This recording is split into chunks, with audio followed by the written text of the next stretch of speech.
Hello, everyone. Welcome back to the Socially Awesome channel. Elise Smith here, and I am so excited to be bringing you another female entrepreneur for our Thursday interviews, Ms. Risa Haasbroek. Thank you so much for joining us. I'm excited to have you today.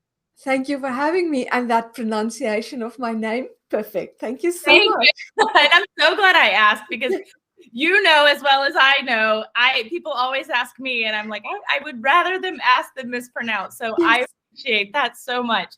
So I am excited to bring you to my audience today. You are just so different from what I've read about you and from what I know about you than anything I've ever had on the show before. So I'm excited. Tell me a little bit about what you do and who you serve. I help solopreneurs who are usually very driven, and they want to take action, but they are often overwhelmed by their to-do list. And I help them to get out of that overwhelm, calm themselves down, and make the best decisions how to move forward in their business. I think that's it in a nutshell. That is a lot in a nutshell, because as a newer entrepreneur, I've been in social media marketing for years, but I didn't take it into entrepreneurship until last year. And it's a whole different game. Even though I'm doing a lot of the same tasks, being an entrepreneur, it can be overwhelming. And I have a lot of friends and family that are entrepreneurs in the past that I'm like, you got to take time for yourself. You got to get away from the business. I am eating all of those words now. So I am so excited that is a lot. That's a lot of tasks that you do. So I read that you're from South Africa. Is that right? That's right. Okay, Yes. so tell me a little bit about your journey getting into entrepreneurship, because I'm sure it's a great story. So I'd love to hear it. Okay, so we immigrated to the US in 2015. My husband got a job here. It was an amazing opportunity. You couldn't say no. At that point, I had 2 teenagers then that I homeschooled. Okay, and we brought them along too. Okay, but they were like late high school at that point. And then when we started making our calculations, we realized if they stay behind and they make a life here in the US for themselves, we won't be able to afford to retire here with the exchange rate between the 2 countries. And we're a little bit older. We don't have that much more time, to get the retirement funds together. And at that point, I decided, no, I want to make some money. I'm going to start an online business. I want to be on the same continent as my kids. And it's like so many of us, we start with what we know. We start with the people we know. So I made teaching materials for homeschoolers in South Africa because that's what I know. And I knew the people there. And I can still remember when I made my first $1,000, how amazing it felt. We took a road trip to Florida, and I would get the notifications of my first course. And it was a beta version. Everybody told me, don't make the whole thing. Sell it at a ridiculously cheap price to everyone. Okay, and then people were buying it because people knew me that it was a good idea to start there. But when we returned from the trip, I still had to map out the whole course. I was so in overwhelm. And I was doing such dumb things. And I think to a certain extent, I don't know if you agree, Alice, it's like you have to go through that process almost. You have to make the mistakes to realize this is not the way to do it. And then soon I was working 60 hours a week, but not making a lot of money. And then I listened to a podcast interview. It's Amy Porterfield. I was like into online courses. So it's Amy Porterfield, and she interviewed this life coach. And this woman, the word possibility, that's what she opened for me. She said she was working, I think, 3 days a week and making millions. And then it dawned on me, I'm not doing this right. Something is off here. Yes. And then it's like I started following this woman, applying some of the things that she was teaching. And in the end, I sold that company last year. I was working only 6 hours a week in it instead of 60. And I doubled my income by using the mindset work. It's like thinking how you do it. But by then I was hooked on life coaching. I was like, I want to teach these skills to more people. So here I am. That's how I got started. Oh, that is amazing. And I agree 100% with what you said. You kind of have to go through it. I've gone through that in just 7 short months. I've realized, okay, I started where I was like, I'm going to work and work and work and work and work, and I'm going to build and scale and build and scale. And I quickly burnt out and realized I can't work 80 hours a week. I can't work 60 hours a week. I can't. That's not why I started this business. Exactly. I started this business to have more time with my children, and I was doing the opposite. So 2020, I said this recently, that 2022 for me was about courage. I had the courage to walk away from my job. I have a child on the autism spectrum, so I had the courage to not care where the income came from, but just go full force into what my children needed. But 2023 is all about abundance for me and figuring out how to grow my audience, how to not be in such a scarce mindset, and realize that it's all about my mindset. So I love that you're teaching that to people, because it's hard. Like, a lot of people, I'm sure, go through it and don't make it out on the other side. Yes, And that's where you come in. So I absolutely love that. So tell me a little bit about what it looks like to work with you through a day. Do you meet, I know you're doing life coaching, so are you meeting with people weekly or monthly? Do you have, how does it look like to, what does it look like to work with you? At the moment, I'm working with people one-on-one, and we meet weekly. And I have these 3 steps I take them through in every session. And the big insight is to understand your emotions. We panic, we do all these things. We are, most of us are like very achievers. We want to get that to-do list done. So then we get overwhelmed, and then your brain starts to freak out. It's like the amygdala, that almond-shaped, you have 2 of them, almond-shaped little thing in your brain. It's the way the fear responses are created, and it puts you into flight or fight or freeze. And it's the first step is to realize, what am I feeling? And to get out of there, it's almost, I know it sounds crazy, but I'm telling people to make friends with the emotion, to, instead of avoiding it, to approach it, to walk towards it and feel the feeling, because the feeling itself is pretty harmless. It doesn't feel that way. I know. It's like, I'm dying here. What are you talking about? But if you can separate it from what the actions you take, just the response you have in your body, and calm yourself down. And once we've calmed down, we decide, okay, what do I want to think about the situation? How I want to feed myself with sentences that fuel my dreams almost. When we find the best ones that, once again, create emotions in your body, but now it's inspiring emotions, you want to take action.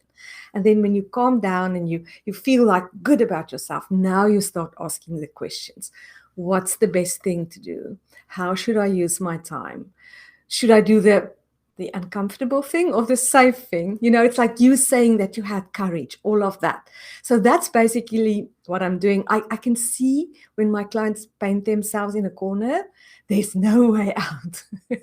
And then I help them. Oh, usually I'm very much about empowering, teaching people that they can actually coach themselves out of that overwhelm and that flight and fight and what are the 3 F's? I'm tripping over them. Flight, fight, or freeze, the 3 of them. Yes. So that's it.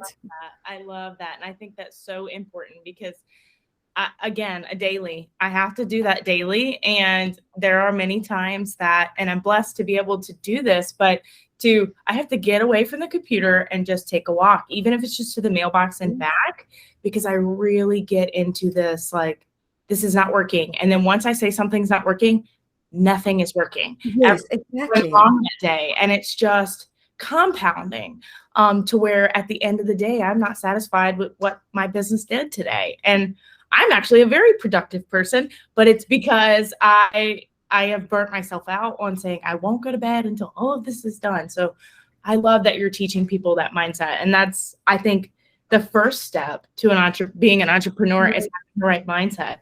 So tell me a little bit about some challenge. I mean, you've had a lot of challenges. We've already talked about a lot of them. I mean, continents, separating, different continents. So that already is a challenge. But this is one thing I always like to ask my guests is, because someone's going to be listening and they haven't gone full force into their business. Like you said, you were like, no, I'm going to do it. I'm going to start an online business. I'm going to make it work. And there's someone listening that is either doing it on the side a couple hours a week, and they know it could be their dream to take it full time, but they're scared. What would you say to that person that is scared to give their business 100% because of a scarce mindset, or, or not having, what's the word I'm looking, they just don't have the right mindset. They're very scarce. They have self-sabotage going on. What would you say to that person? Okay, I think an important thing to realize here is, there are some limiting beliefs that many of us have, and we don't even know that. And there's this great quote, and I'm probably going to botch it. It's like what he said is, your unconscious won't allow you to get what you don't think you deserve. So emotionally, you are not doing it because it's like an iceberg. It's the little bit that's the conscious mind, but underneath is all the unconsciousness, and there all these kind of limiting beliefs are lurking. Like, I'm not good enough. The world is not a safe place. I can't trust myself. I can't trust other people. All those kind of things. So a first step, I would say, for anyone, and that's most of us, is to become aware of them, especially when you feel so depressed or you find yourself acting in a way that's not really helpful, to ask yourself, what am I thinking? What's going on here? And then you dig a little deeper. And the wonderful thing that we know, and this was in the 80s when I went to college, this was not the thing. We thought personality and the way you are is like set in stone. That's not true. Because of one word, neuroplasticity. The human brain can teach itself to make new connections between things. We can rewire our brains. You can delete all of those limiting beliefs if you go about it in a very, in a deliberate, intentional way. So that's like, once again, it's like that interview with Amy Porterfield. I hope I give everybody listening possibility. It's possible. I don't have to feel this bad all the time. I don't have to work this hard. So I would start there. I often see that. I see it in myself and with my clients. If you can dig a little deeper, what's going on? What is it that I want, that I believe? And just make the decision. I want to change that. I am capable of more. I want to live to my full potential and all of my possibilities. Oh, I love that. I love that. And you actually have a survival guide. Is that right? That you have helped people? Okay. Tell me a little bit about the survival guide. It's a lot about what we talked about. It's those 3 steps that but it's like a little bit better explained because it's on paper and you can reread it. What is Risa saying here? So I have that. That is free. Taking people through the steps. This is what we need to do. Understanding yourself better. And what I like to do is normalize our behavior. You just have a human brain. You're going to freak out. There's nothing wrong with you. And that's like the first step to accept that. So yes, I like my guide. It's like I had fun compiling it. It's beautiful. It's easy to read. I like things to be accessible and just nice to look at. I love that. And what is the best way for people to get in contact with you? If they want to work with you, what's the best way? Okay, so the best way would be to go to my website and to book a free call. It's like, and it's there available on my website. You want me to tell the website now, or are we going to put it in the show I'll put it in the show notes for everyone. And wherever you're watching this, whatever podcast you're on, we'll put it in the show notes. And I'm going to put your social links too. Yes. And I wanted people to just make sure they bring you into their world, because I'm excited to have met you. I'm excited to follow you. I'm excited for my survival guide because I did request a copy of it this morning. So I'm going to get one in my inbox. So I will definitely be doing, working on that myself, because you have said so many things today that have resonated with me in my business. And, I've had a lot of success in a short amount of time, but it's been at my like I said, my expense, my body's expense. It's not working smarter. It was working harder. So 2023 for me is all about doing exactly what you've talked about today, about stepping back, reaching my full potential, and figuring out how I can do that. I want to work 3 days a week and make millions. That's what I want. I know, right? It's not, this is the way to do it. I can relate to you saying that, because there's so many people I follow, and I'm like, it's hard not to get imposter syndrome, but I'm like, you know what? I'm comparing my chapter 1 to their chapter 20. They've already done all the things I've done. Exactly. So and you know, you've made the first step. You realize that there is a better way. And that's like, okay, now, because you are telling your brain now, find the ways. Yeah. You open the door. Yeah. So good for you. That's like, and everybody listen, that's the first step, is that there's a different way to do this. Let's do it. Getting a coach to assist you with it. Getting a coach to assist you with it is, with anything in your business, is going to help you compress time. It's going to help you, form that path. It's accountability. It's everything. And I always say, don't hire a coach that doesn't have a coach. And I totally, I agree. Yeah, I always have a coach. A coach. But it's that compressed time thing. I think that is so important, because all other resources are renewable. But your time, you only have your time once. Exactly. That's the only one that so if you can compound it, yes. If you can go for sure, I think that's one of the best reasons to hire a coach. 100%. Well, I have just been over the moon talking to you today, and I thank you so much for joining us. I hope we'll have you again back soon, and I'd love to be back. Thank you. Yes, and I did my research, and I saw a lot of your publications. So if you don't do anything today, with all these people listening, go Google her, y'all. She's got publications out there. Christian Living Magazine, is that right? Her website, get her free survival guide. And if anything, just your energy alone has brought such positivity to me today, and it was the best way to start my morning. So I thank you for that, because you have just been a positive energy today for me. So as a mom of 3, I did that. Thank you so much for having me, Elise. Thank you so much. I do and everyone that's listening, make sure you check the show notes. That is the best way to get all of her contact information, get into her world, and find out how to work with her. And until next time, make it simple, make it social, and make it awesome. Thank you all so much for listening.